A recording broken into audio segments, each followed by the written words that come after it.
Perikatan Nasional (PN) Selangor menggesa polis diraja Malaysia (PDRM) menyiasat pembabitan Menteri Besar Selangor, Datuk Seri Amiruddin Syari dengan sebuah syarikat didakwa dianugerahkan projek bernilai RM700 juta secara rundingan terus oleh kerajaan negeri itu.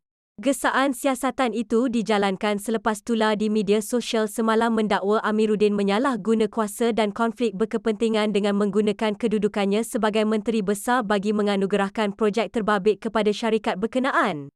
Ketua Penerangan PN Selangor, Muhammad Syukur Mustafa, berkata pihaknya tampil membuat satu laporan polis berkaitan isu berkenaan bagi membolehkan pihak PDRM memulakan siasatan terhadap Amiruddin yang juga ahli Dewan Undangan Negeri Adun, Sungai Tua yang didakwa mempunyai kepentingan dalam projek berkenaan. Katanya, laporan polis dibuat berdasarkan laporan berita disiarkan sebuah portal berita semalam berkaitan Amiruddin dan Exco Selangor, Izam Hashim yang didakwa mempunyai kepentingan di dalam syarikat yang dianugerahkan projek mega itu iaitu Landasan Lumayan Berjaya Sendirian Berhad LLB. Syarikat itu dianugerahkan satu projek untuk mendalamkan Sungai Klang sepanjang 56 km berjumlah RM700 juta secara rundingan terus. Tujuan saya membuat laporan supaya pihak polis menyiasat perkara ini kerana ia membabitkan salah guna kuasa yang serius, katanya.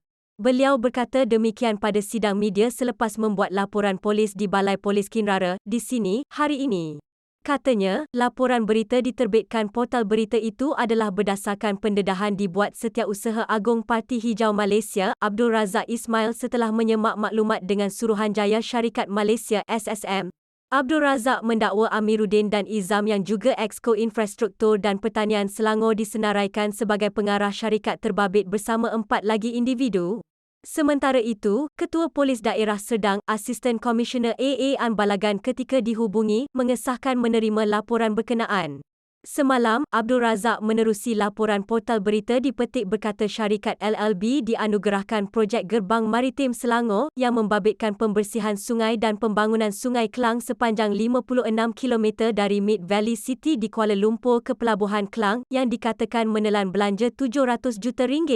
Dalam perkembangan sama, Setiausaha Akhbar Menteri Besar Selangor, JJ Denis memaklumkan projek itu bukan dianugerahkan oleh kerajaan negeri secara terus kepada LLB. LLB sedang mengumpul dana melalui inisiatif kewangan swasta PFI. Syarikat ini adalah anak syarikat kerajaan negeri di bawah Menteri Besar Selangor Incorporated (MBI). Beliau, Amiruddin, adalah pengarah syarikat itu memandangkan projek itu berada di bawah MBI, katanya ketika dihubungi. Tambahnya, Amiruddin ada dalam syarikat itu sebagai Menteri Besar Selangor bagi memastikan usaha kerajaan negeri memulihkan kualiti air dan pemulihan Sungai Klang tercapai, selaras dengan keputusan mesyuarat Exco Kerajaan Negeri.